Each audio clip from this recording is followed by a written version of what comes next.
All right, let's get you hooked. Welcome inside another edition of the Stampede, a podcast on the Texas Longhorns. We appreciate you joining us alongside Mack Brown. I'm Bob Ballou. Coach is vacationing in the Bahamas, kind enough to take a few minutes and enjoy a few minutes talking football as he enjoys his vacation. We appreciate you doing that, Coach. As always, you can rate and review us anywhere on social media at the Stampede UT, and you can find our podcast anywhere you get your podcasts on Apple, Spotify, or you can watch us on YouTube. Coach, you are living the life right now. How much fun are you having in the Bahamas? Bob, I'm working in the Bahamas. Yeah, I'm right. sitting here with you, and I'm focused. I'm ready to talk to our listeners about college football in general, and about Texas football and spring practice and all the wonderful things happening around the Texas athletic department.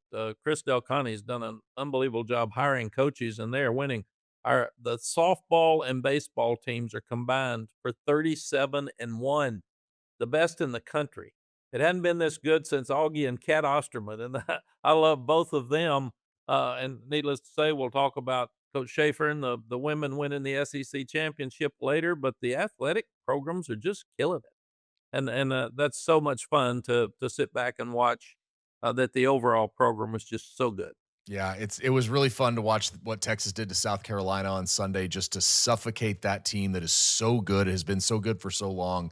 Won by 17, never let them get within single digits in the second half. So we'll talk a little bit about that later in the show. Ton to get to, obviously, with spring ball going on. The NFL Combine finished up. We're going to talk a little bit about Anthony Hill and kind of what makes him such a great prospect as he heads into the NFL draft here in about a month. And then, man, the big news in college sports, a big get together, we'll call it, last Friday. We'll get into what some of those guys talked about with President Trump and kind of what the future looks like as they try to sort through some of that stuff. And Mac, we'll get into that later in the show. But let's start with spring ball, because some really interesting things to come out of the first day of spring on Monday as Texas begins spring football. They're going to practice this week, then take spring break, and then finish it up and end with a spring game. But I thought some of the interesting things, number one, Arch Manning was not throwing in the session that we saw. Sark even joked about that. He said, not that you guys saw. But KJ Lacey and Diabell are going to get a lot of reps at quarterback as Arch recovers from his offseason foot surgery. And we got to see a little bit of Hollywood Smothers and Raleek Brown and some of the new running backs, as well as Cam Coleman. Ryan Wingo and Emmett Mosley are out, so it gives Cam Coleman an opportunity to step up, which Sark says he's doing. I'll say this, Max. Sark said maybe the most interesting thing I thought he said when we talked to him on Monday. He said he thinks the wide receiver room is as talented as any he's had at Texas. I know it's only been 5 years, but that one room that had Xavier Worthy, Adonai Mitchell, and Jordan Whittington was pretty darn good.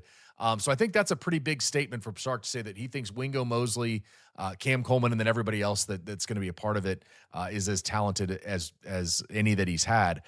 As a coach, when you enter a spring, and you have this much talent, you did that quite often at Texas. What's most important for you when you're starting out? Are you like how hard are you going at these guys to develop the culture, to develop the motivation to do this every day for the next 6 months before you actually play a game? Bob, I thought about this last night. You're having to develop new leadership. Who takes over now? Even Arch is at a different stage in his life and his journey than he was this time last year when all the hype was around him, but he really hadn't proven it. Now he's proven it. So he can be considered a top prospect and a Heisman candidate. He's done all that. But who's the guy behind him? It's so hard when you have a Vince Young. It's so hard to have an established backup quarterback because nobody wants to come. And there's some talented young ones on there. So with Arch not practicing this week, it really helps get to look at the young ones. You're the starter, man. What happens if Arch is sick and can't play in a game? You got to start. So that's who you are today. And the other thing that we felt like was culture. That you got a number of new coaches. So all of a sudden you've got these new coaches. You've got 40 new players that are on campus. You don't have the problems with the spring portal being after spring practice and kids being tampered with during spring practice that you're coaching hard that may leave.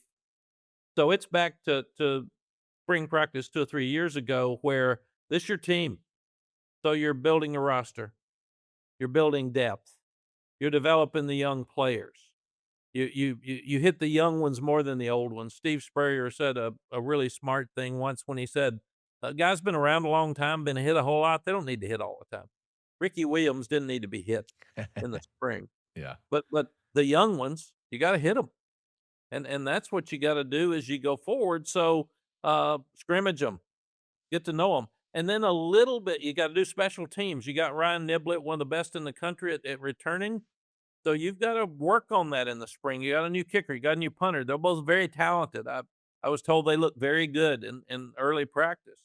And then again, you do a little something for Ohio State every day because that's such a key program that you've got to win that game next year, and that's really important as you start going through it.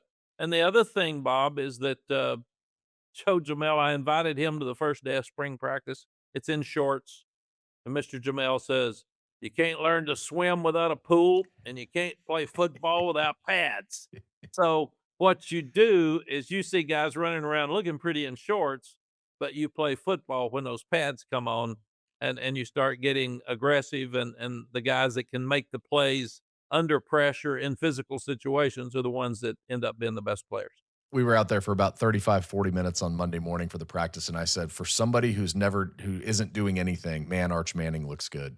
He looks good just standing there, and that's a good thing. I think that's what you want out of this. One of the things you brought up that I think is really interesting and pretty much the dramatic shift in college football back to where it was 2 or 3 years ago is that portal and how there is no spring portal window. And like you said, this is your team. That's a different approach. Do you think some of these players are in the right mindset to handle that and know that, hey, if I get beat out in the spring, I just got to keep working because injuries happen. I get better. I start playing better as we get halfway through what could be a 16-game season. Do you think players today can grasp that idea of, man, just because I didn't win a job in the spring, it's not over. I've still got time. I don't have to transfer. I don't have to go somewhere else. I can just stay here and develop. I I, I think, Bob, when you say players, there's so many. Stark's got 88 on his team. Some yes, some no. Some are going to get what they want. Some are not going to get the ball in their hands enough. Some are not going to, they're going to play special teams instead of the others. So they're going to keep working because they've got to put good video. They've got to put good video on tape. So when their agent is starting to pitch them, as soon as the season's over next year or during the season, because tampering's at an all-time high. The best thing about the portal changing now and not having a portal after spring is you will not have tampering during the spring. So you're going to know who your guys are in August.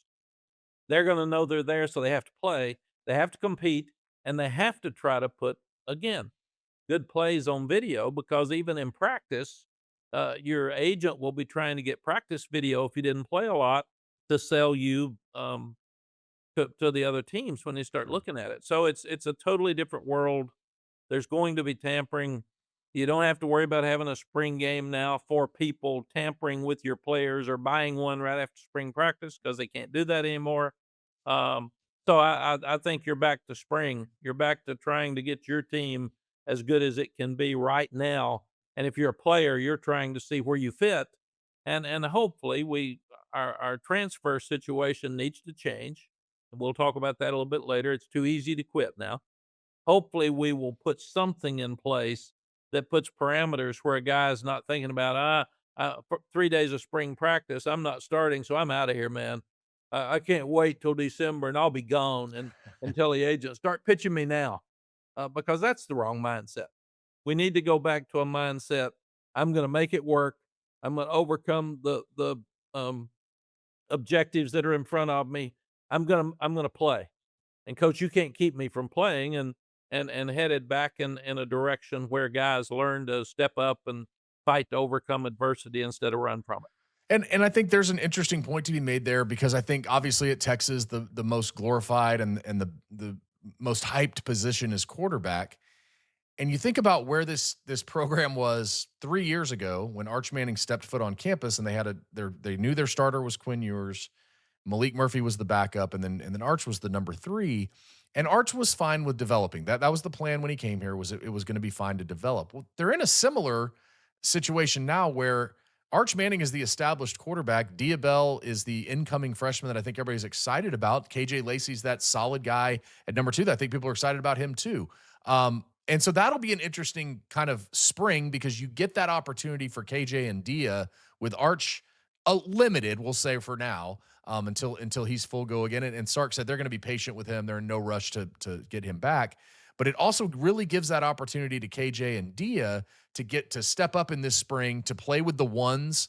To KJ obviously to start. Dia will get plenty of reps there too, and to take that step. And I think that's there's a really, to your point of, well, if one of those guys misses out on being the backup this year, they don't just have to leave. There's an opportunity for them to stay, and then for Dia to develop, even if he's the backup next year, to develop in the 27 season and then become the starter in 28. You never know how that's going to work out, but that's what happened with Arch. And I'd be interested to see how that, I think everybody's interested to see how that one plays out. Yeah. Let's think about Archie's family. All of them had agents. All of them were very successful. They were patient as they've gone through, but they're very smart and they know the game. They know the deal, and including my great friend Archie. And Archie's one of the best people I know. So he had good advice. One of the things we've got to do is some of the parents that haven't got as much experience in those areas, that agents are convincing that you need to go somewhere else to make more money, and it's not best for them. It's best to stay, even if you don't play until your junior year.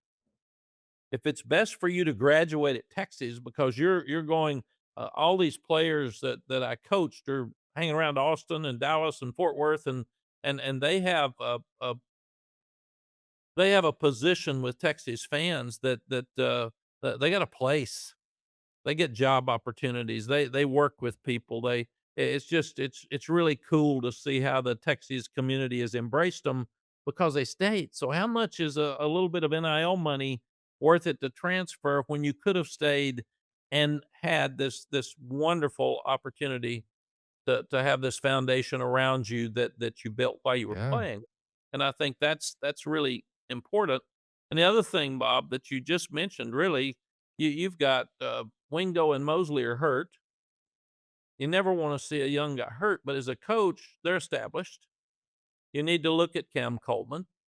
You need to look at the other young guys that are very talented on the team. So fans should look at spring practice about, I want to see which one of these backup quarterbacks is our future. Hmm.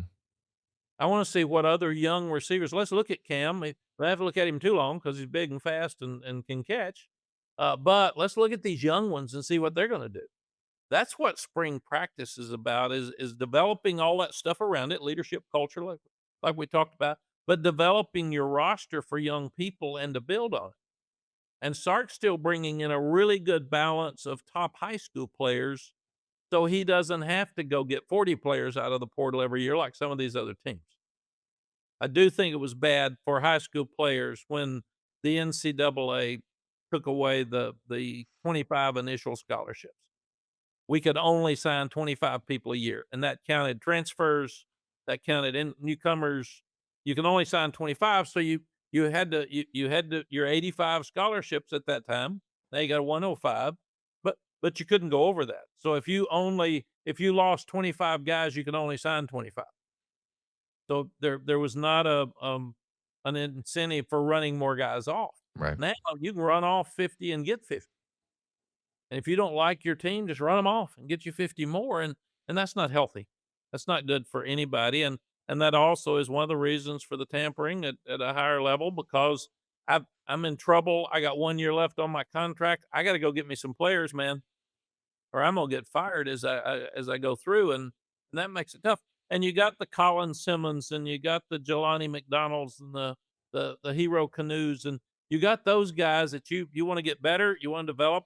One of the worst words in college football in our lives is maintain.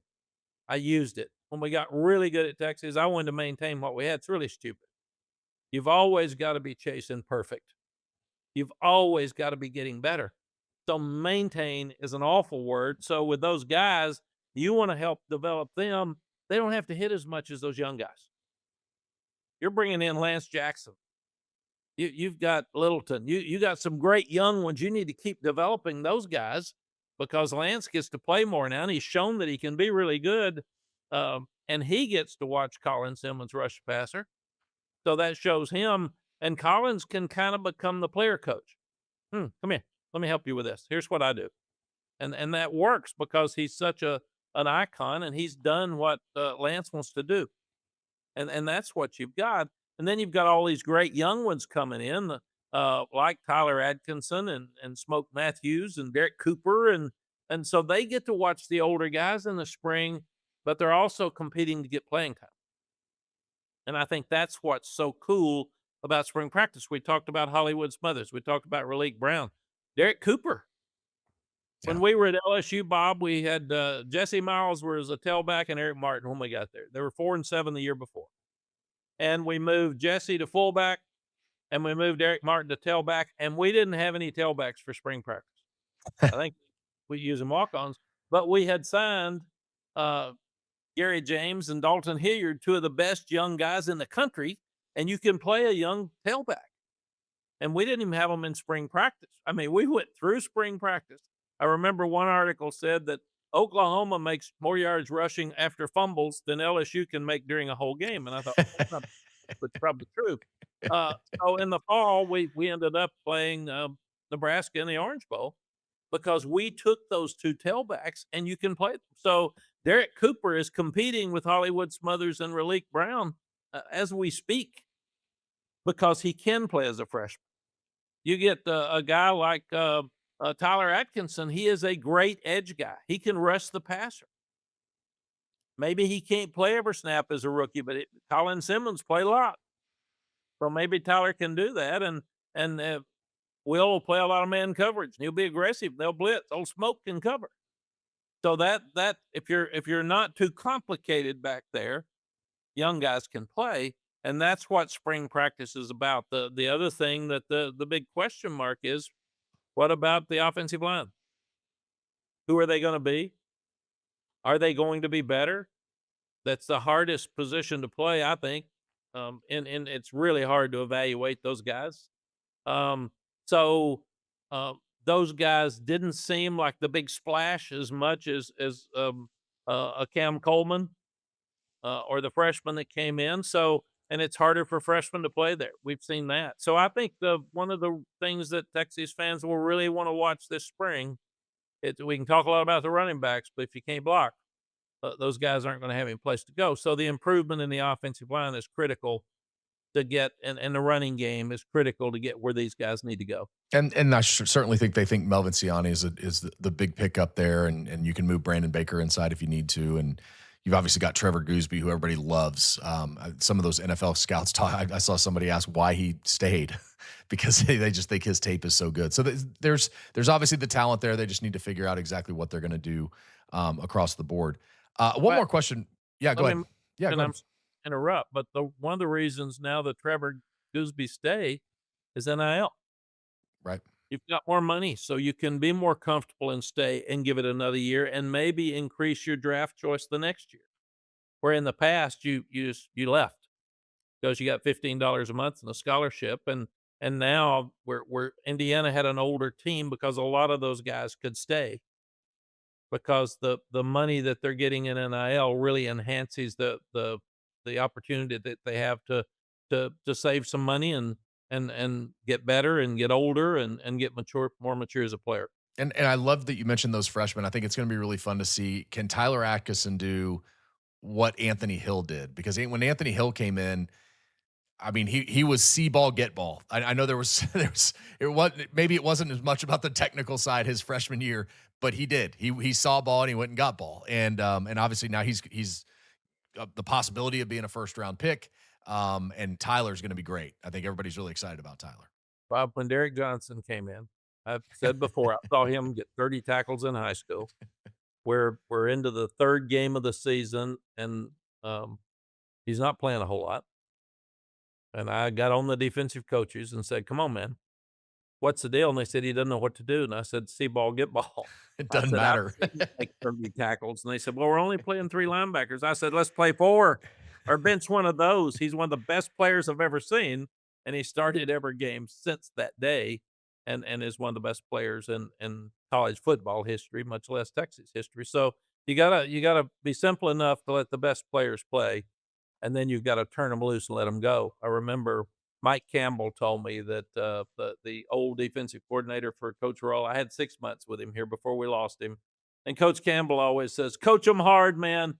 Get them ready to go, and then on Saturday, tell them go play. Don't listen to me. Turn it loose and let it go because you do not want those guys thinking on Saturday.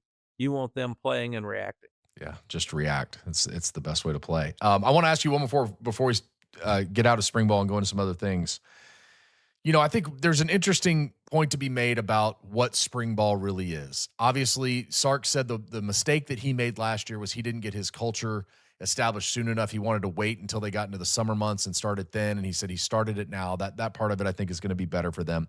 But in the spring, how much do you know where you are and what you've got? Obviously with some of these guys sitting out, you talked about the established guys, but by the end of spring, even go back to, those really good years you had in the early 2000s as you built into 2005. At the end of spring, did you really always feel like you had a good idea of where you were and who you thought you could be? Or did you really think it took through August to get to a point of like, okay, this is who I'm really solidified in what we're going to be? Bob, I think it you have to get through a close, physical, tough game in the season before you really know who you are. Now, we beat Michigan in 2004, and they were all coming back. I knew we were gonna be good, Sure. and that's a different spring Yeah, practice. 05's the easy one, right? Oh, 05 is the easy one, but I didn't know that we were gonna be good in '08, Mm, that we were really young in the secondary, all new starters, and I just wasn't sure. I was not sure we were gonna be good enough on defense. We played against some teams that could throw the ball well early, and then we had one of the best teams we've had. So, I don't think, like right now with as many changes as are happening in college football, coaches are having more trouble because you're reinventing yourself as a team. And it harder for Sark last year. He played in the semifinals. You're not through till the middle of January. You're recruiting the incoming guys. You gotta go back and recruit high school guys. You're looking at guys that you can bring in from the portal then and after spring practice, and you're not even sure you're gonna have spring practice. Then you're not sure you're gonna have a spring game, but you're gonna have some makeshift, "Well, let's start having practice in the summer." So it's really, really hard when you win and go that far into the playoffs to start over, yeah. and you're still celebrating a great year. This year wasn't as good as the coaches wanted, the players wanted, the fans wanted. You beat Michigan, now it's time to go back to work. So they started the night that they beat Michigan looking at next year's team and trying to, develop, new culture, new leadership, new depth, new everything. And without the portal, as we said, it's easier to do that this spring because 'cause you're not gonna be unsure who you're gonna have after spring practice. If you're hearing a guy's agent may be talking to another team and you ask him, "No, coach, I'm good." As a coach, you're still not sure. Right. They know right now who they're gonna have, and there's a different urgency, uh, in this spring than there was last spring just because of the circumstance. All right, only because you brought it up, I'm gonna throw it at you. Which is your favorite child? Was 2008 better than 2009? Um, Who's your you know, favorite kid? yeah, uh, what somebody told me, they said, "Who's your favorite grandchild?" And they said, "The one that likes you best that day." Uh, but those were both really, really fun teams, and they're so good. I hated so bad that '08 team lost to, Texas Tech with the 3 seconds left on the clock because I think that team could have won a national championship. Would have been There's fun to abs see him against Florida, wouldn't it? It Against would have Tebow in been Florida. great, Oh, and Urban and I were already planning that. We were talking during the season saying, "Okay, here's where we're headed." And then the next one, I'm absolutely believe if Colt hadn't gotten hurt, that would have been another national championship as well. So both of those teams had chances to win national championships, and we lost, which is really disappointing. But they were both great teams. I mean, they won a lot of games, and they were fun doing it. They were fun to coach, and I know that Texas fans loved watching them. Oh, no doubt.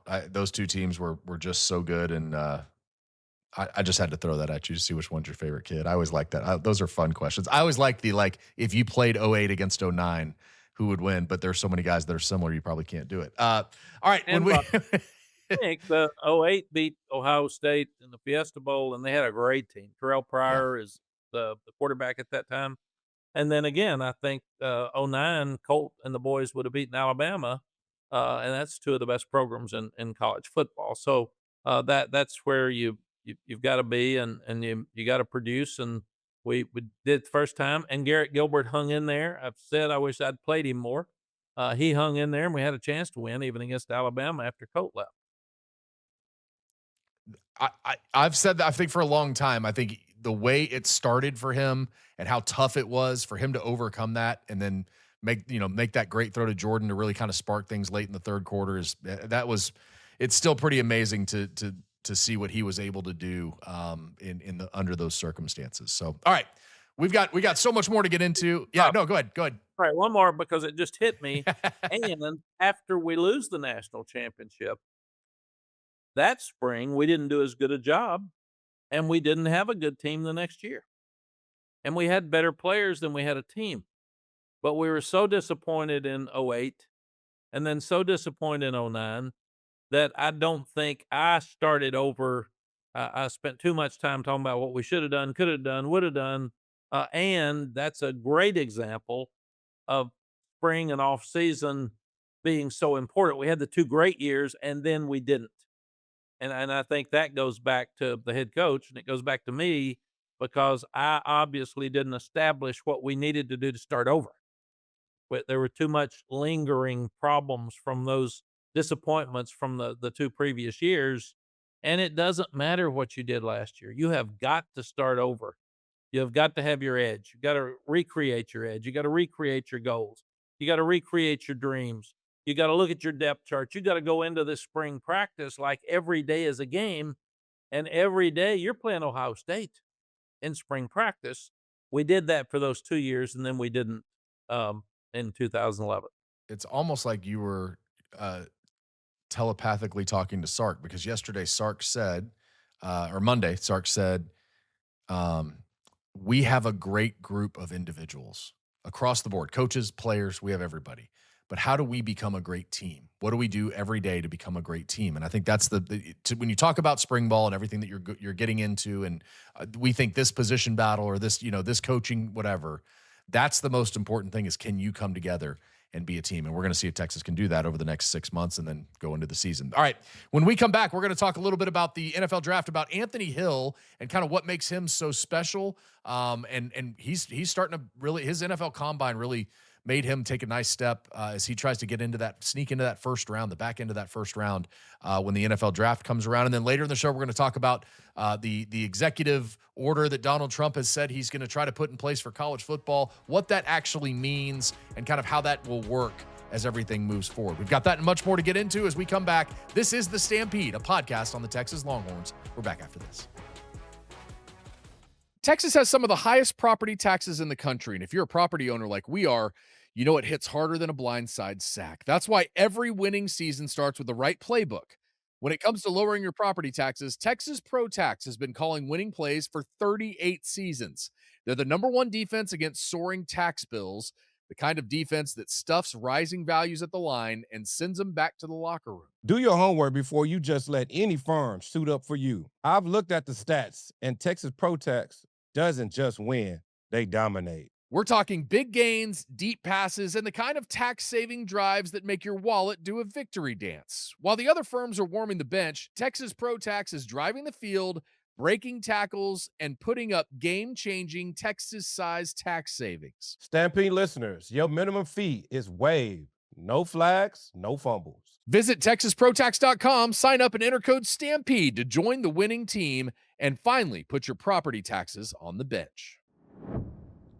All right, welcome back to the Stampede. It is now time for Texas Pro Tax Pros. When it comes to lowering your property taxes, Texas Pro Tax has been calling winning plays for 38 seasons. As a Stampede listener, when you sign up for Texas Pro Tax, your minimum fee will be waived. Just visit TexasProTax.com, sign up and enter the code STAMPEDE to join the winning team, and put your property taxes on the bench. I'll tell you who will not be on the bench come next season. That is linebacker Anthony Hill. Let's talk a little bit about Ant, what he was able to accomplish at the NFL Combine, and kind of where scouts see him right now. I think his Combine performance was one of the better ones across the board. He really earned himself some money in the NFL Combine, and now there's talk that he's going to sneak into that first round. Whether he does or not, we'll see. But he had a fantastic combine, ran a 4.5 140, which was faster than some of the wide receivers. Like you talk about Ohio State's Carnell Tate as an example. Like Anthony Hill's 40 times faster than that. And that goes edge to edge and what he's able to accomplish on the football field. I've said this for a long time. The really big difference to me in college athletics and the pros, when guys get outside, the defensive ends and the linebackers run them down. And that doesn't happen a whole lot if you're not elite in college football. And I think we see that in quarterbacks that are running quarterbacks. They're not able to just sprint outside and get to the sideline and go, bolted up the sideline. Same thing with running backs. Those edges and those defensive linebackers and edges are really so much better at that when you get to the college level or the NFL level. Anthony Hill has been fantastic at that. Some of the things we want to get into. 4.5 140-yard dash. A lot of these were third amongst the linebackers. He had a 10-yard split at 1.58, a broad jump of 10.5, a bench press of 21 reps. All of those third amongst the linebackers. I just think there are so many things that are impressive about him. He's going to be a 3-down linebacker. I think everybody knows that. I did love NFL.com compared him to Bobby Wagner, who was obviously a great Seahawks linebacker.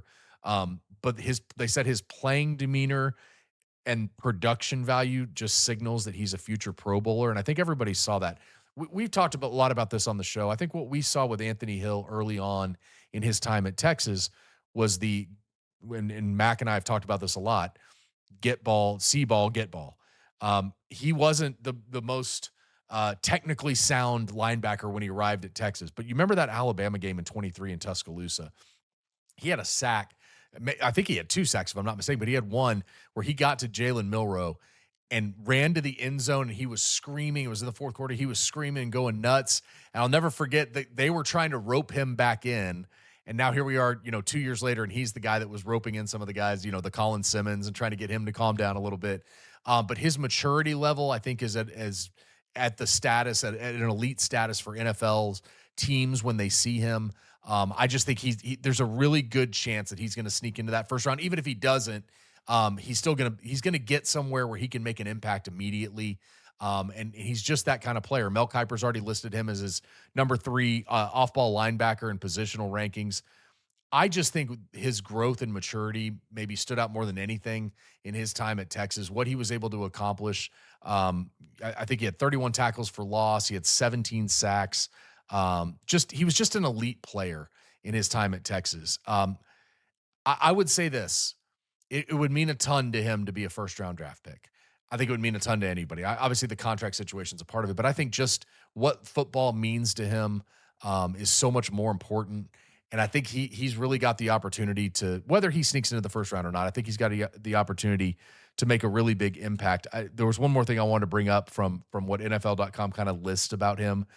Consistency and field command make him one of the safer linebackers. So that, they're hear some of those words like safe. They say safe in the sense that they think he's going to be good no matter what, but his size, speed, and versatility allow him to profile as an instant impact rookie, whether he plays Mike or Will at the linebacker spot. So just a great opportunity for Anthony Hill now to prove who he is as a football player. He did so many great things at Texas, and now it's going to be fun to see him take that to the next level. All right. Hey, as always, win big savings on your property taxes with Texas Pro Tax. Sign up and use the code STAMPEDE at texasprotax.com. I think we all believe Anthony Hill is going to be a fantastic NFL player. One of the things that becomes interesting as you see these guys develop, you want them to all be very successful. This whole Parker Livingstone transfer from Texas to Oklahoma has created a whole new idea of what college football is. We saw it with Brennan Thompson. He left Texas to go to Oklahoma and ended up, he had a great NFL combine, by the way. He's going to probably do some great things in the NFL too. But I want to get into a couple quotes from Parker Livingstone this week because I just love the what goes into a rivalry and the way this all goes down. So let's start with this quote. from Parker, obviously transferred, Texas wide receiver, transfers to Oklahoma. When I was at Texas, I wanted to go to the Cotton Bowl and beat the crap out of OU. Now that I'm at OU, I want to go there and beat the crap out of Texas. Fine, friendly banter, the whole thing, whatever. But the quote that I think everybody really got up in arms about, not up in arms, I don't know if that's probably not the right word. But this was the quote: "If I didn't have an agent, I'd probably still be in Austin." And I think Texas fans have taken that and run with it a bunch of different directions. What I can tell you from, as I've told you guys before, I grew up with Parker's dad.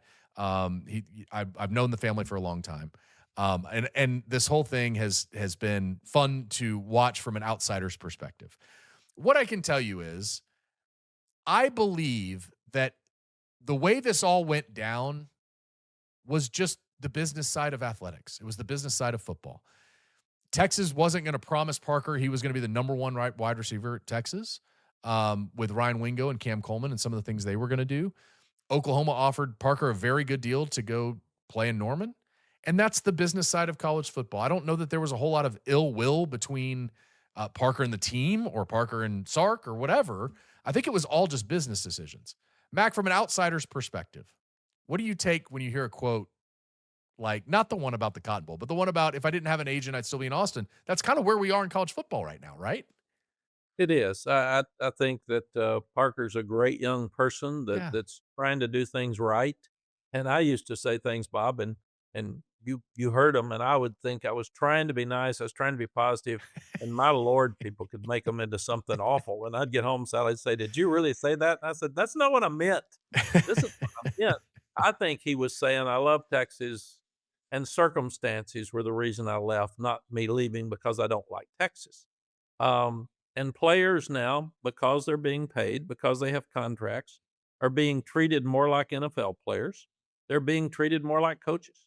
If I'm at a school and I want to stay, but they don't offer me the opportunity to stay for what I want, and some other school offers me something much better, then I've got to make a decision. And it's a personal decision. And what I've learned is we weren't in those negotiations, we weren't in those contracts, so you can't make it up. You can, but it doesn't matter. But everybody should be able to do what's best for them. And I remember loyalty always would come up with coaches. And when a coach would start to leave, they said, "Well, you're being disloyal." And I thought, no, while I was here, I worked my butt off and tried to do everything I could do to help your program. If it's better for me to leave, then I'm being loyal to my family and myself if I leave. And that's all very difficult. And feelings get hurt when you do it, but it's still right and fair, and just like Lane Kiffin. If he thought it was best for him to go to LSU, and LSU is one of the best jobs in the country. Coach Stallings, Gene Stallings, told me it's the best job in the country because of all the players in that state. And you can recruit high school players at a time where the portal is gotten tougher for people. Um, then should he go because the system allows him to go?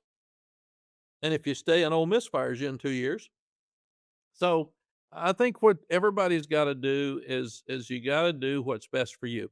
I always tell coaches, while you're with me, loyalty is doing the best you can possibly do.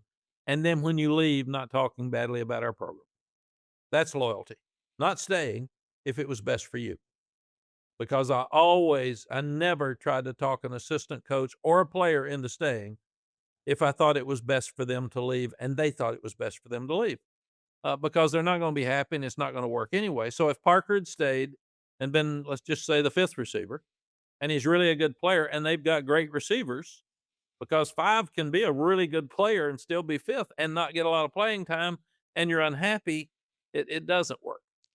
And then Yeah. what you've got to do, if that's the case, is just stay and say, "I love Texas. I'm from here. I'm going to stay here. I'm going to graduate from here."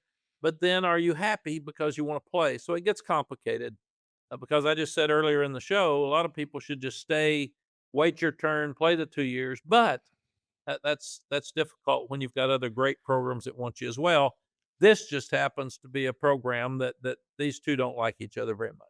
And everybody has NFL aspirations. You know how realistic they are for everybody. You know, obviously only a certain percentage of college athletes ever make it to the NFL. But in Parker's case, if he's got NFL aspirations and Texas were to say to him, "You're going to be the fifth receiver, and we're going to cut, the money we were going to give you, we're going to cut that. but somebody else that says we're going to start you and you're going to make double or whatever, whatever the numbers are.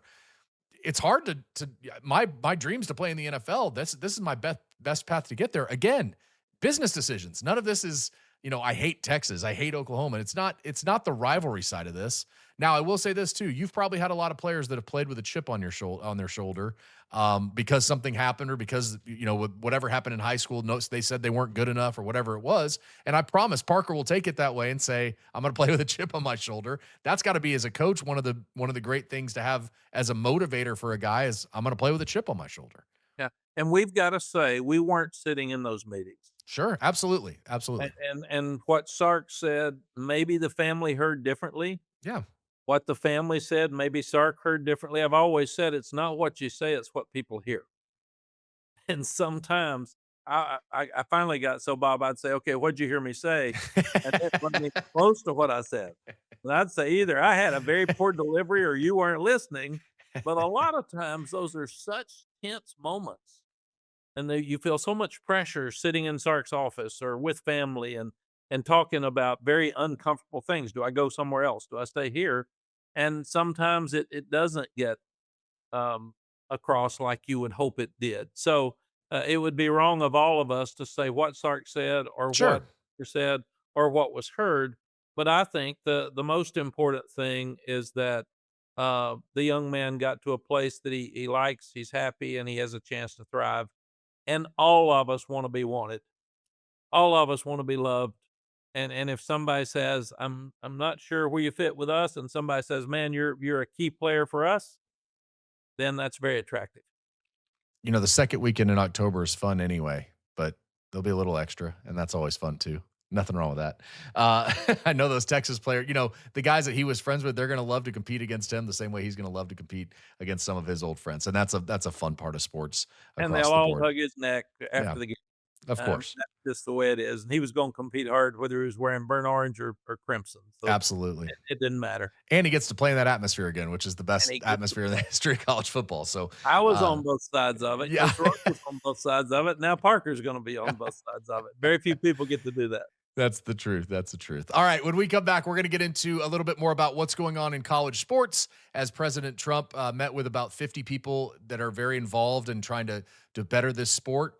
And we'll get Mack's thoughts on kind of where he's going to be a part of this as well, and get his thoughts on maybe the future of what's going to happen in the sport. We'll get into all that as we come back.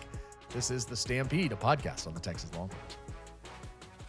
All right, final segment of the Stampede. Here, a podcast on the Texas Longhorns. You can always rate and review us anywhere on social media at the Stampede UT. We love to get involved and talk to you online, as well as finding our podcast anywhere you get your podcast, on Apple, Spotify, or you can watch us on YouTube.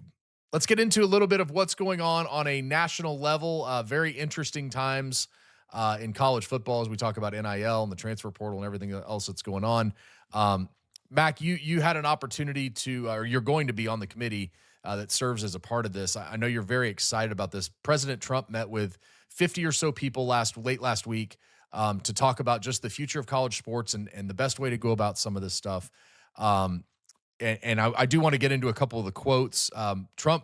President Trump said, "I know we're going to get sued." I love, he goes off, and it is what it is. We're going to get sued, but we're going to solve every problem in this room, every conceivable problem within a week, and then we'll put it forward. Now, whether or not that happens, I don't know, but I do want to get your take on some of this stuff because, we're in an interesting time in college sports, and at least that part of it is starting to maybe come to fruition where we can have the conversations with a group of intelligent people that are involved in college sports, presidents, former coaches, and people who really know the sport like you, who give us an opportunity to maybe start angling down where we want to take this thing. Bob, I am involved in the committee, and Urban Meyer and I've talked quite a bit. I talked to Cody Campbell last week. I wasn't able to attend the meeting, but plan on being very involved in the future because I want to. I love college football, and I saw the president's quote earlier too that it's not just about football; it's about all the sports. Sure. And the Olympic sports will be affected. I remember when we had Coach Schaefer on, he said, "I'm really worried about women's basketball in the SEC. It's been very important, but with all the revenue share, the money going to football and men's basketball, There's some programs that are being depleted with their budget, and they're just not going to be able to compete. So I think that it's great that we're talking about it. We all know it's a problem. We all know it's off the tracks, but sports or college sports are wonderful. Will we ever have them back where they were and have amateurism? No. So what we need to do is not gripe about it, but let's fix it. And to do that, we got to do what the president's doing: get a lot of people in a room, and then start really looking at the finite problems. I was a coach who had 4 years of NIL. I was at a school that didn't have a lot of money for NIL. I saw tampering at the highest level. I saw the transfer portal and what it was doing and working. I saw the changes in recruiting. So I know what these coaches are dealing with. I was fighting that same calendar. So we've got to look at the NIL. Everybody believes the players, and male and female, should be paid. Everybody. Nobody has even questioned that. In fact, people will admit we should have done it a long time ago. And if we'd given athletes $100,000 when they graduated, or 150 to reward for graduating, we wouldn't be sitting where we are today. But we need to have some guidelines to make it where it's more fair. If not, we're going to have 12 teams with billionaires that decide they wanted to buy a team. It's going to be like baseball. It's the one's going to buy the best team's going to have the best team every year, and we're not going to have some parity in college football. We'll have great stories like Indiana and Vanderbilt and Texas Tech. And I always say, be really careful. They had enough money to buy good players, but they did a great job coaching Right. and putting those teams That together. gets So so lost. It does. It yeah, gets so lost in this. I mean, even if and Indiana didn't recruit 5 stars. I mean, no, they had a good team, yeah. and And an what older Kurt Signetti did was incredible. It really is. But you've also got some teams that paid a lot of money for players, but they bought the wrong ones. They didn't pull them together. They didn't develop them, and it sounds funny buying them, but that's what we're doing now. You're buying players. So you have to look at what's the value of each one of those players. Well, we need to make it where the Cal, but everything's ever been equal. But if Cal and Texas can at least have some parameters which make it fit, it's going to be a lot better for the game, the kids, the coaches, and the fans moving forward. And I remember when I was the president of the American Football Coaches Association, there were 17 board members, and Gary Patterson was sitting in there from TCU. And before we started, he said, "I'd like to ask you a question." I said, "What's that, Gary?" And Gary's a friend, and he said, "Are you going to do what's best for Texas football, or are you going to do what's best for college football?" That was a great question. So what we all have to do right now is do what's best for college football, and therefore do what's best for all the other sports too. Even the president said that the Olympic sports, um, if we keep taking money from them, some will have to be dropped, some will become club sports, and then we're not even going to be able to compete in the Olympics like we have in the past, because that's where so many of our great Olympians come from. So it's a great cause. I'm so glad it's public and people are admitting that we got to fix it. How we fix it's a big issue. You got Congress involved, you got the NCAA involved, you got the commissioners involved, and the commissioners in the 4 leagues are different right now. You got more money in the SEC and the AC and the Big Ten than you do the ACC and the Big 12. Pac-12 is just it's different than we've ever known it. So, and then Group of 6 gets weaker because the Power 4 are buying their players. They're buying their coaches. So they're all moving. The calendar is really, really hard for kids and coaches because you're being encouraged to leave in the middle of a playoff if you're a coach or a player. That can't happen. Doesn't happen in the NFL. So, Bob, we're going to have to look at collective bargaining. We're going to have to look at some type of antitrust for lawsuits. We're going to have to look at maybe even a player union.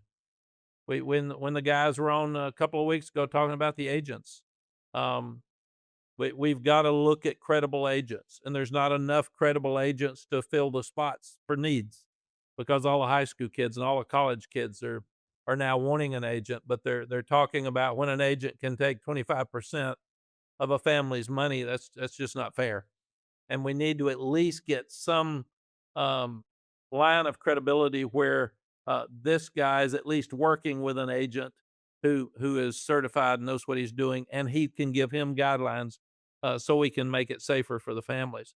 But, transfer portal, I've heard, Charlie Ward say the other day that don't let them transfer for the first 2 years. At least you know who you are. You don't run from problems because your first year is so tough anyway. You're trying to figure out who you are, what you're doing there, should you stay there, and uh, the legality of keeping somebody at a place for 2 years, which I totally agree with, unless the coach change. Uh, I don't know what those are. That's why we gotta get Congress in the room too. But everybody's gotta buy into what's best for college sports instead of what's best for them. And that's tough because if you're at a school like Texas, Ohio State, Alabama, Georgia, where they have enough money to buy the best players every year in the country, Michigan, USC, you know who they are, um, Oregon, then it's harder to say, "Let's change it. Let's regulate it where we can't buy players." And that's just where we're headed now. So we've gotta get, everybody in the same room. Coach Rawls said it the best that, I asked him what you have to do to be successful at Texas for football, and he said, "Get all the BBs in a box, and when you get them all, they're scattered all over the place." Well, right now, college sports, the BBs are scattered everywhere, and what we've got to do, whether it's President, um, Trump or the NCAA or commissioners, whoever it is, we've got to put those BBs back in a box and make sure that we're doing what's best for the sport. And that includes parents, kids, fans, coaches, TV, um, alums, everybody, because alums they've got donor fatigue and they're so tired of paying so much money and it's not sustainable and they don't even know where the money's going. So it's we got a lot of things we got to fix, but I'm really encouraged that it is on the national scene right now to be talked about. Well, and I think I've really encouraged people to go back and listen to our episode with Craig Bowl because I think that there were so many good things that came out of what he said in our episode a couple weeks ago. I really do encourage you because he's another one of those really smart, intelligent leaders that we have in college football, and to hear the two of you get to talk with Vince about the future and how we're going to do this is really important. I think the 18 and 19 and 20-year-olds don't know what they're getting into when they go into college football. And as we continue to get older, the Matthew McConaughey line of "we get older, they stay the same age." It applies here in the sense that we get older and we learn more and more about college football. Um, but those guys don't even they're 18. They don't know. And so they need that leadership. They need that guidance from people in this sport who know. There were two really good quotes I thought that came out of everything that went along with President Trump in this situation. Greg Sankey had one of them, the SEC commissioner, will fracture more if we fail to act. And I thought that was just a really well put statement of we have to do something and we know we're there and what's that next step. And then you mentioned Cody Campbell, his best line, we have to find a place where we're all equally unhappy, just like any other business deal, which I love. I thought that was such a great quote. I want to ask you about the player side of it though, because there were 50 people or however many were in that room last Friday. Probably a little too many. I think you've mentioned it needs to shrink so you can really get some constructive things done. But there does need to be player representation, and that's something Vince has been very adamant about from the time we started this podcast. It's been one of the things that he's adamant about. How do you go about getting the right players to be in that room with you guys who have so much knowledge about what college football is? Bob, it's a great question. I think you've got to look at the people with the highest level of academics that have achieved the most at their sport, and and and try to get people in who have credible opinions and they can represent the players. You just don't want players. You don't want to give me 5 guys, give me 5 girls, 5 ladies. Right. You don't want to do that. So you take the best of the best, and then um, you can talk to different people. I've always thought the committee should bring players in and sit down individually. If you bring players into a group of 50, um, what you're not going to get a whole lot done. But if you've got, I would bring in coaches, I would bring in athletics directors, I would bring in people who are dealing with these issues daily. I would bring in parents. I mean, one of the things you're talking about, the players need to, that they've gotta learn, and we're talking about the agents. The parents don't know either. I always sat there, Bob, and I'd say, "I've been doing this 50 years, and you've been doing this 6 months. What an advantage I have on you. I know all the answers to the questions, and you're trying to figure out what's going on. You don't even know the rules." So we need to help educate parents, because if they get the wrong agent, they're gonna listen to the agent.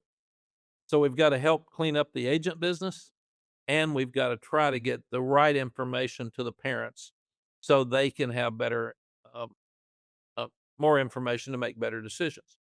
And the same thing with the players. We just don't need to make it look good by having some players come in. We need to make sure that we go through and find the players that will be the best representative for their group, or the other players, and have them talk about it. And it might be 20 players coming in to a small group that ask them questions. And what do you want? Why would you want it? I remember when I was coaching, and they would have a players committee, and the players committee would say, "We're working too hard." Well, maybe you got the wrong players on there, because some want to be Olympians and they want to work harder. Right. So you've got to make sure that when you get that voice, you're getting the voice from the right people.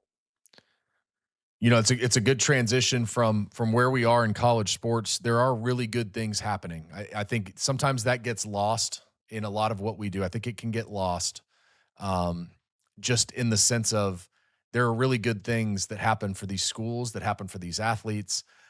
Texas announced on Tuesday a new comprehensive NIL program alongside Kevin Durant. It's going to celebrate a select group of Longhorn student athletes to continue their basketball journey, and Madison Booker is the first one to get to be a part of this. She's the first athlete to receive access to KD's apparel and shoes and everything else that goes along with this. And so there are some great things happening as you try to move forward.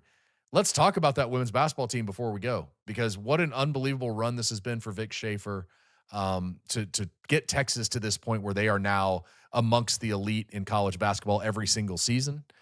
They're going to be a number one seed in the NCAA tournament when the brackets release Sunday night, and they've got a chance to win a national championship. And I know, as a coach who is, obviously we had Vic on the show, but you've admired Vic from afar for a long time. Now you've gotten to see him up close and personal. It's got to be pretty special to see everything that's going on in that women's basketball program for you too.